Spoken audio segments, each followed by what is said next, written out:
जब औरंगजेब की मौत हो गई और उसके बाद 1777 में मराठा शासकों ने गोवर्धन के युद्ध में जीत हासिल करके आगरा और मथुरा ये दोनों अपने कंट्रोल में ले लिया।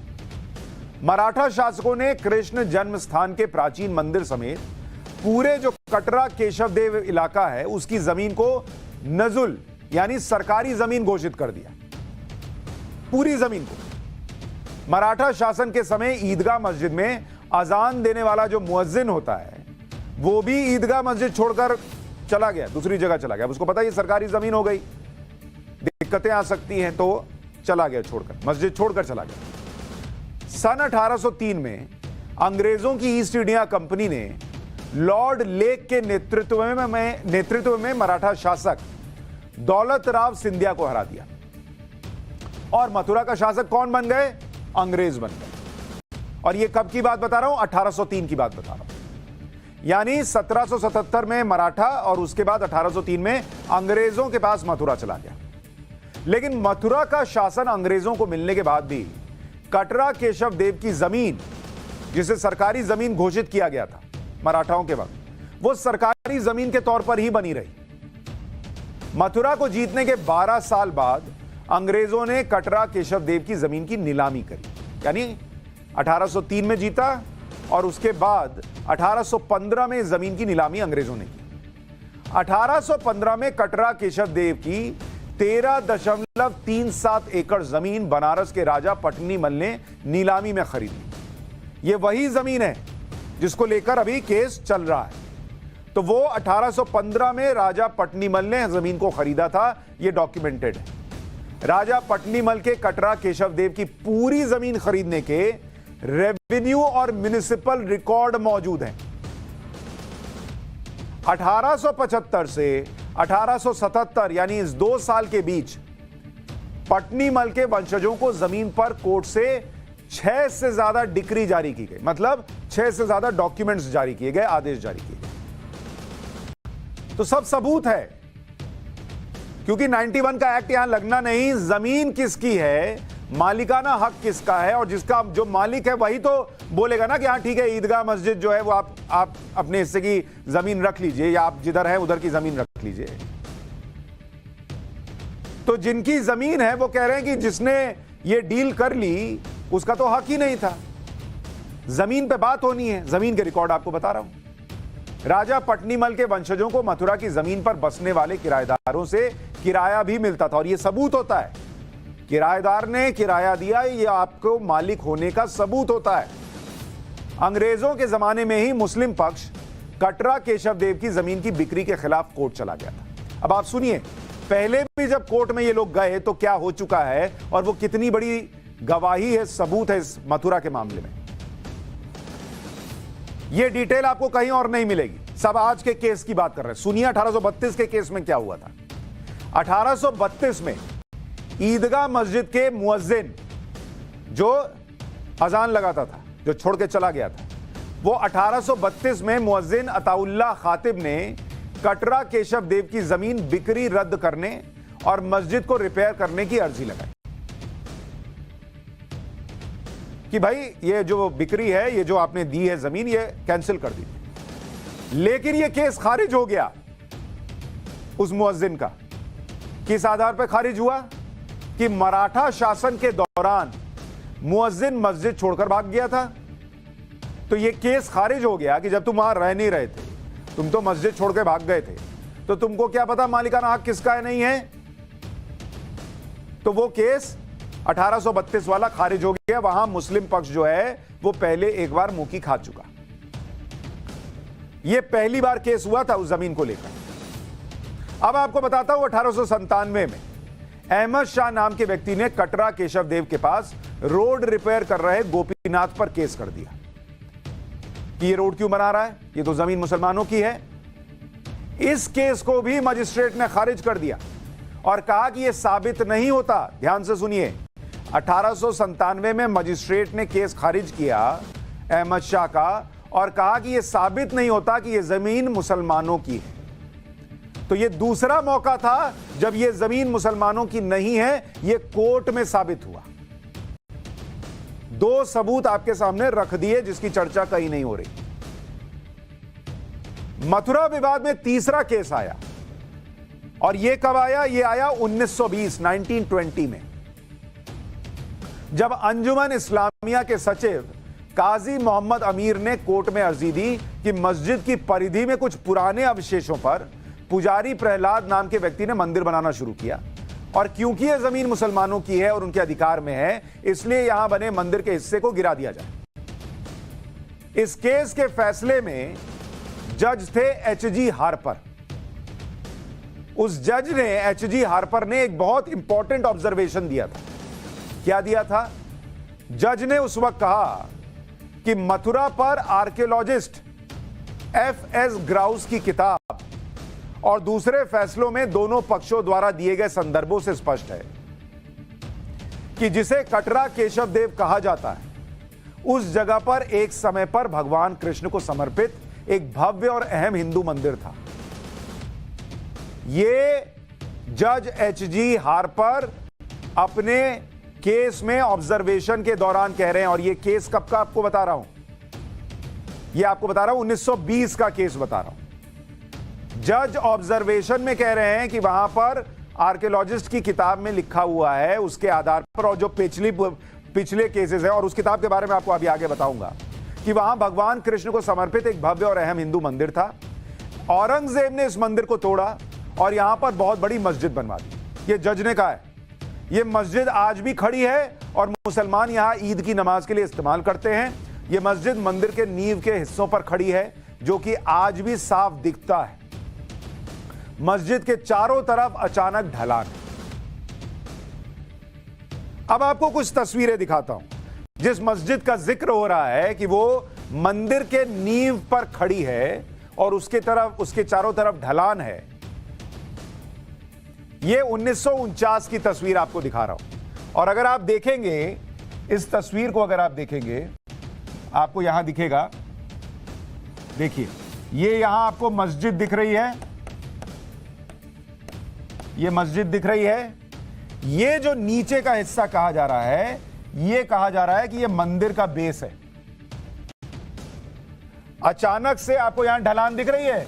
जो जज ने अपने फैसले में कहा था कि ये मस्जिद जो है उसके आसपास ढलान है और ये मंदिर के बेस पर बनी हुई है, और इसे औरंगजेब ने तोड़कर कृष्ण मंदिर वहां मस्जिद बनाई थी। वो जो बातें कही गई वो यहां साफ उस ईदगाह मस्जिद में नजर आ रही है। और यहां अगर आप देखेंगे कटरा केशव देव का बोर्ड भी लगा हुआ है, तो वो भी चीज है। तो तस्वीर 1949 की ये तस्वीर है, ये भी बहुत कुछ कहती है। जब एच.जी. हार्पर ने अपने ऑब्जर्वेशन में जिक्र किया था कि मथुरा में मंदिर की नींव पर मस्जिद खड़ी है, वो तस्वीर आपको दिखा रहा हूं। ये तस्वीर, इसमें मंदिर की नींव पर खड़ी मस्जिद के चारों तरफ ढलान सब दिख रहा है। लेफ्ट साइड में बोर्ड दिखता है जिस पर केशव देव राय लिखा है। 1949 की तस्वीर है। मस्जिद को शाही ईदगाह मस्जिद कहा जाता है, इसी मस्जिद। 1920 के इस केस में ब्रिटिश जज ने यह निष्कर्ष निकाला था कि जिस जमीन पर मस्जिद बनी है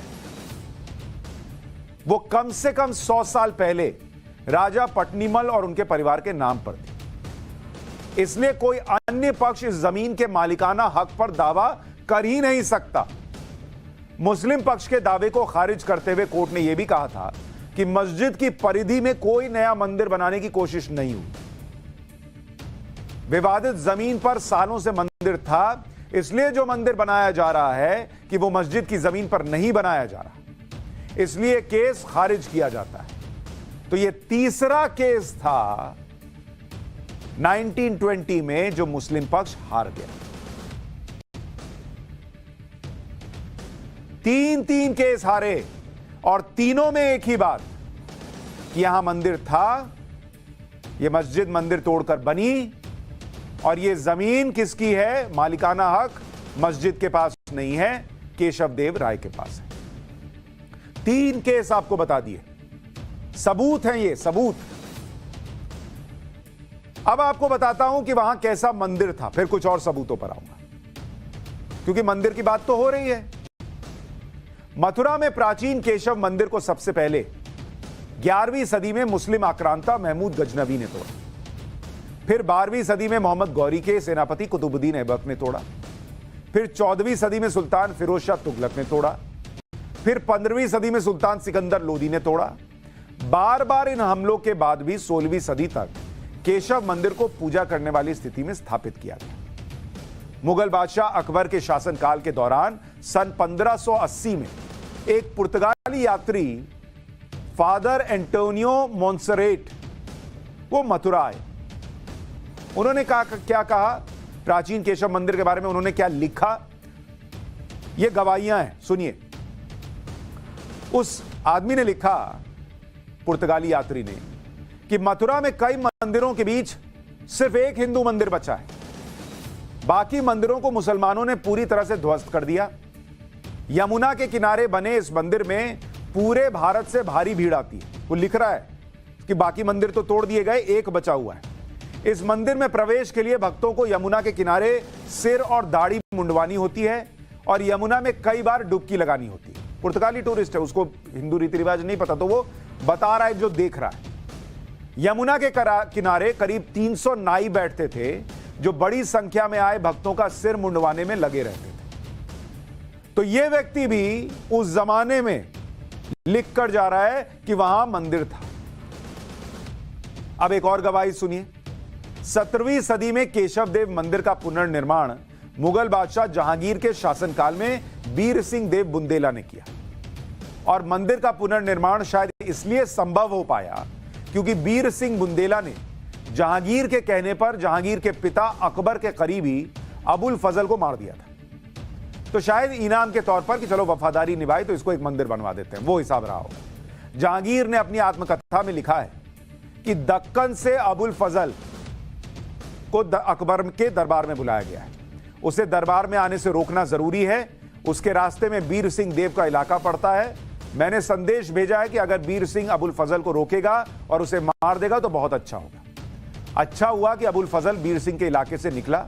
बीर सिंह ने उसका रास्ता रोक लिया और एक छोटी लड़ाई के बाद बीर सिंह ने अबुल फजल को मार दिया और उसका सिर मुझे इलाहाबाद भेज दिया। यह जहांगीर ने अपनी आत्मकथा में लिखा है। और अबुल फजल कौन था? वो 9 रत्नों में से एक था, जो अकबर के 9 रत्नों में से। तो अपने पिता के खास, पिता कौन? अकबर। अकबर के खासम खास अबुल फजल को मरवाने के लिए उसने इस्तेमाल किया जिस राजा का, उस राजा को यह मौका दिया कि वो वहां मंदिर का काम करवा दे। इसके बाद जब जहांगीर का राज आया तो उसने बीर सिंह को ओरछा का शासक बना दिया और बीर सिंह ने इस पूरे इलाके में अपनी धाक जमानी शुरू की। इसी में उसने मथुरा में केशव देव मंदिर का निर्माण करवाया। जहांगीर के समय के एक लेखक शेख फरीद भक्कारी ने बीर सिंह के बनवाए मंदिर के बारे में लिखा है। वो लिखते हैं कि बीर सिंह ने मथुरा में ऐसा मंदिर बनवाया, ऐसा मंदिर कि वो कयामत के दिन तक बना रहेगा। करीब 10 लाख रुपए उस जमाने में खर्च हुए। कुछ जगहों पर मिलता है कि इसके लिए 30 लाख 33 लाख भी खर्च हुआ। अलग अलग बातों का जिक्र होता है। कई बार उसने अपने वजन के बराबर सोना तौल कर दिया। एक बार 1000 सिक्के और 1000 चांदी के लोटे ब्राह्मणों को दिए। फ्रांस के यात्री फ्रैंकोइस बर्नियर, जो 1656 से 1668 के बीच भारत आया था, उसने 1663 में मथुरा के मंदिर को देखकर क्या लिखा था आपको पता है? ये एक और गवाही है।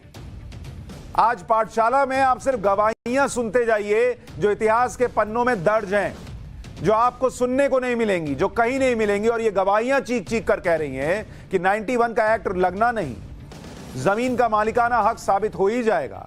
ऐसे में ये गवाहियां बताएंगी कि वहां मंदिर था और फिर मंदिर बनने से कैसे रुकेगा, ये प्रश्न पूछेंगी।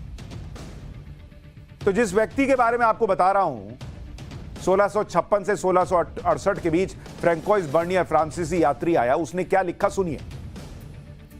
उसने लिखा कि दिल्ली से आगरा के बीच कोई भी ढंग का कस्बा नहीं दिखा। दिल्ली से आगरा के बीच कोई ढंग का कस्बा था ही नहीं, जैसा कि फ्रांस में दिखते हैं। लेकिन मथुरा की बात अलग है, जहां एक प्राचीन और भव्य मंदिर अब भी दिखता है। वो भी बता रहा है कि वहां प्राचीन और भव्य मंदिर दिखता है, किसी मस्जिद के बारे में नहीं बता रहा है। फ्रांस के कारोबारी जीन ट्रेवेनियर ने 1650 में मंदिर और मूर्तियों के बारे में लिखा था। उसने लिखा कि पूरे भारत में यह भव्य इमारतों में से एक है। इसे 5 से 6 कोस दूरी से देखा जा सकता है। इसे बनाने में लाल पत्थरों का इस्तेमाल हुआ है। मूर्तियों में काले संगमरमर की बनी एक मूर्ति का सिर दिखता है, जिसमें आंखें रूबी की तरह दिखती। सिर को छोड़कर बाकी मूर्ति लाल कपड़े में दिखती है। इसमें बाह भी नहीं दिखती। इस मूर्ति के अगल बगल में 2 फुट ऊंचाई के 2 और मूर्तियां दिखती हैं, लेकिन इन मूर्तियों के चेहरे सफेद हैं। काली मूर्ति किसकी? कृष्ण भगवान की। सफेद मूर्तियां उनके बड़े भाई और उनकी बहन की। 1650 में लिख कर गया है वो आदमी। इतने सबूत हैं मथुरा में मंदिर के निशान के। हमने पाठशाला के मथुरा चैप्टर में पहले भी किया था, जब चैप्टर 1 किया था, जिसको कोर्ट में सबूत के तौर पर रखा गया, कहा गया कि देखिए ये सब चीजें मिली हैं, मथुरा का मामला जो है सुना जाना चाहिए, और अब मथुरा का मामला चल भी रहा है। हमने उस दिन मथुरा चैप्टर में ब्रिटिश अधिकारी अलेक्जेंडर कनिंघम का जिक्र किया, जो एएसआई यानी आर्कियोलॉजिकल सर्वे ऑफ इंडिया के पूर्व डायरेक्टर जनरल थे और जिन्होंने मथुरा के बारे में विस्तार से लिखा। अलेक्जेंडर कनिंघम ने मथुरा के बारे में ब्रिटिश सिविल सर्वेंट और आर्कियोलॉजिस्ट एफएस ग्राउस की एक रिपोर्ट का हवाला दिया था, जो अभी एफएस ग्राउस बताया था ना आपको, कोर्ट ने जिसके बारे में कहा था। उस ग्राउस की रिपोर्ट में क्या लिखा था? उस ग्राउस की रिपोर्ट में लिखा था कि साल 1663 में केशव देव का मंदिर वहां मौजूद था। लिख रहा है रिपोर्ट में औरंगजेब ने कब तोड़वाया? 1670। यह कब का लिख रहा है? 1663 में, कि केशव देव का मंदिर मौजूद था। जब औरंगजेब मथुरा आया तो फरवरी 1669 में भव्य केशव देव मंदिर को तोड़ दिया गया। औरंगजेब ने भव्य मंदिर को तोड़कर मस्जिद बनवाई। इसके सबूत भी हैं। मस्जिद के अलग अलग चबूतरों पर हिंदू धर्म से जुड़ी कलाकृतियां थीं। ये ठीक वैसी थीं जैसी मुख्य केशव देव मंदिर में थी। मुख्य मंदिर के अलग अलग पत्थरों को तोड़कर मस्जिद में फिट किया गया। मस्जिद के अंदर वो पत्थर मौजूद हैं जिन पर देवनागरी में लिखी पंक्तियां थीं, जो पत्थरों के काटने से आधी अधूरी बची थी। ये वो लिख के गया है, एफएस ग्राउस की रिपोर्ट में है ये, कि मंदिर के हिस्से तोड़कर मस्जिद में लगाए गए, और चूंकि आधे अधूरे तोड़कर लगाए गए तो वो आधी अधूरी लाइनें लिखी हुई मिलती हैं, कलाकृतियां मिलती हैं, वैसे ही जैसे ज्ञानवापी मस्जिद के अंदर मिलने का दावा। एक पत्थर पर संवत शब्द का स गायब है, मतलब सन जो लिखा रहता है वो गायब है, वत है। दूसरे पत्थर पर केशव राय लिखा है। तीसरे पत्थर पर संवत 1720 लिखा था। संवत 1720 वर्ष 1656 और 1663 के बराबर था, यानी जब केशवदेव मंदिर टूटा नहीं था, जिससे पता चलता है कि औरंगजेब के शुरुआती दौर में केशवदेव मंदिर वहीं मौजूद था।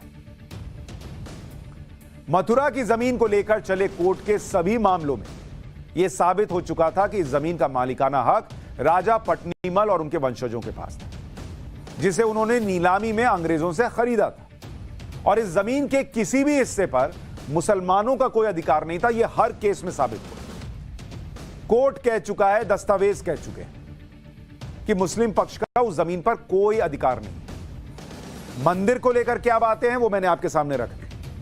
अब आगे सुनिए। 8 फरवरी 1944 को राजा पट्नीमल के वंशज राय किशन दास ने कटरा केशव देव की पूरी जमीन के अधिकार पंडित मदन मोहन मालवीय, गोस्वामी गणेश दत्त और डॉक्टर भीखनलाल अत्रे को 13,400 रुपए में दे दिए। 8 फरवरी 1944 के जमीन सौदे के खिलाफ मस्जिद ईदगाह ट्रस्ट ने 1946 में पंडित मदन मोहन मालवीय और अन्य के खिलाफ सिविल केस फाइल कर दिया, लेकिन यह केस भी खारिज हो गया। जब ईदगाह ट्रस्ट का केस खारिज हुआ, उसके बाद क्या हुआ अब आपको यह बताता हूं। कटरा केशव देव की जमीन के असली खरीदार सेठ जुगल किशोर बिड़ला थे, जिन्होंने श्री कृष्ण जन्मभूमि ट्रस्ट का गठन किया। 21 फरवरी 1951 को जमीन के सभी अधिकार ट्रस्ट को दे दिए। श्री कृष्ण जन्मभूमि ट्रस्ट को जमीन देने के खिलाफ मस्जिद ईदगाह ट्रस्ट और कुछ अन्य मुसलमानों ने 1959 में केस कर दिया। वो केस भी खारिज हो गया, लेकिन बाद में जो समझौता हुआ उसमें ट्रस्ट ने नहीं बल्कि दूसरे पक्ष ने ये ईदगाह की जो जमीन है या ईदगाह जो मस्जिद है उससे समझौता कर लिया कि ठीक है वहां मस्जिद रहेगी। डॉक्यूमेंट सारे हैं। जमीन के मालिकाना हक को लेकर मुझे नहीं लगता कि कोई बहुत ज्यादा संदेह की गुंजाइश है। फैसला कोर्ट करेगा। सारी बातें हमने आपको बता दी, इतिहास के पन्नों में क्या है, मंदिर को लेकर क्या है, कोर्ट केसेस में क्या है, विदेशी टूरिस्ट ने क्या कहा है, सारी चीजें शीशे की तरह साफ है।